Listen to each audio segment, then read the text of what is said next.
Do you want to know about the South visa requirements starting March 2023? Or you want to know about the frequently asked questions related to it? Or probably you don't want to apply for a visa, but you still want to visit Korea. Is it possible? Don't worry because you tapped the right video and I'm about to answer all of these questions. Hi, I'm Dee M, a traveler, vlogger, and a YouTuber. The vlogs in my channel are all about travel, food, and lifestyle. Lifestyle of Filipino millennial like me.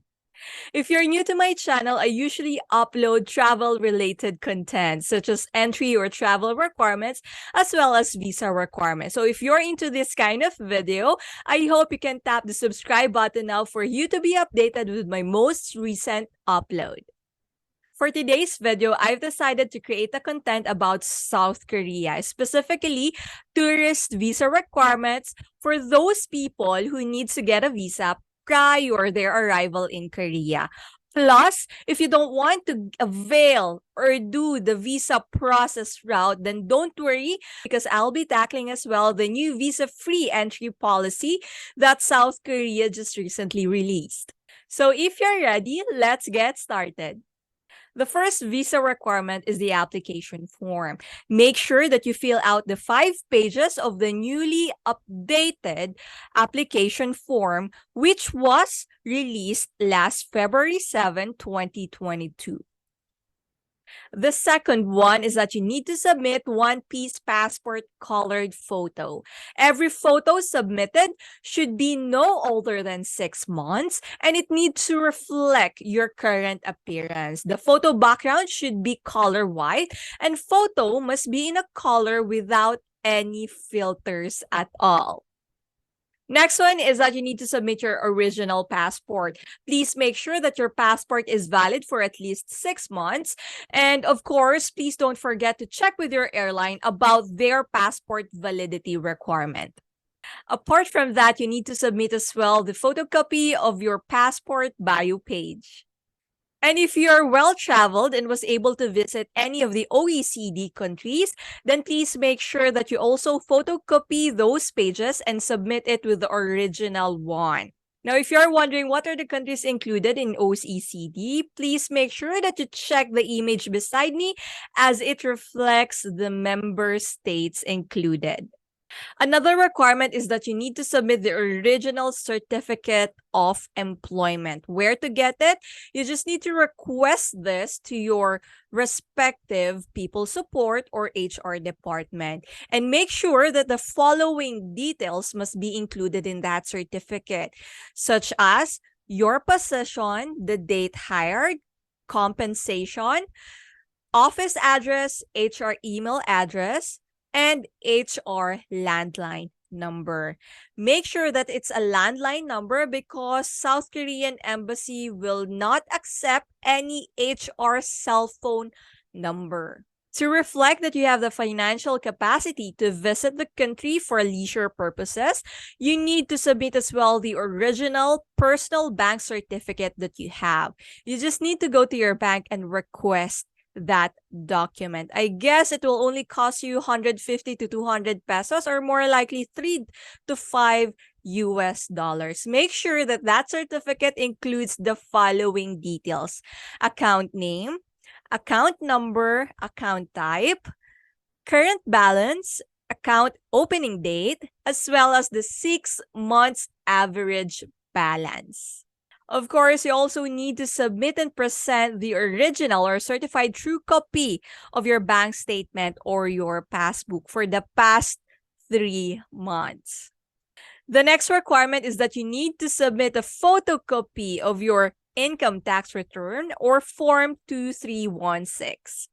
And last but not the least, if you have a PRC or IBP card, then you need to submit a photocopy of your ID as well. If you reach this point already, I hope you can tap the subscribe button before we proceed to the frequently asked questions.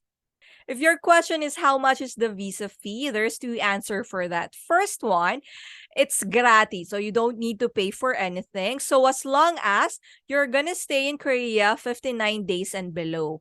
But if you intend to do a long-term travel, meaning 60 days to 90 days, then that's the time that you need to pay 2,000 pesos or 36 US dollars. Next question is, can I lodge my application to the accredited travel agencies? The answer for that is no. Now, why no?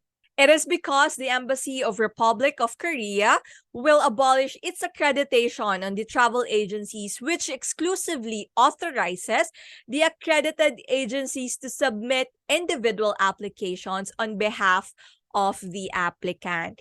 This abolition will be effective from January 3, 2023. My third question is, do I need to submit my application directly to the South Korean embassy? The answer for that is yes, but of course, you need to schedule your appointment first. How to do that?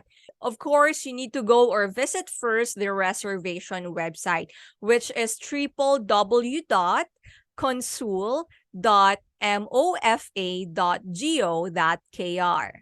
What does the reservation website looks like? This is how it looks like, and you need to make sure that you do sign yourself up first before tapping or clicking the reservation to visit a diplomatic mission. And let me share with you the good to know information that I believe you should know right now. First, new slots at the online visa appointment system will be open every last Thursday of each month. Second, reservation schedule is subject to change at the embassy's discretion. And lastly, please make sure that you correctly encode or fill out the forms, as names cannot be modified once registration has been completed. And as promised, I'll be tackling the good news, which is the new visa-free entry policy that came out on March 7, 2023. And it allows 3 countries in Southeast Asia to visit Korea. If you are a citizen of Indonesia, Philippines, Vietnam, then this particular policy is dedicated for you. And let's talk about it now. Nationals of Vietnam, Philippines, and Indonesia who book a tour program arranged by a designed or accredited travel agencies and are scheduled to fly in and out of Muan International Airport on the same direct flight with the tour group consisting of 5 or more people. And if you intend to avail the visa-free entry policy, then you are only allowed to visit 4 locations, namely South Yola Province, North Yola Province, Gwangju Metropolitan City, and of course, Jeju Island. Please know that you will be allowed to stay for 15 days and the implementation period is from March 15, 2023 to March 31, 2024, which means we all have 1 year to avail the visa-free entry policy that was just recently released. And my last reminder for you guys is that you please check the recent announcement from the nearest South Korean embassy or consulate near your location. If this video is super helpful to you and if you reach this point of my discussion, then I hope you can tap the subscribe button now for you to be updated with my most recent travel info update. Thank you everyone for watching my video and see you in my next one. Bye!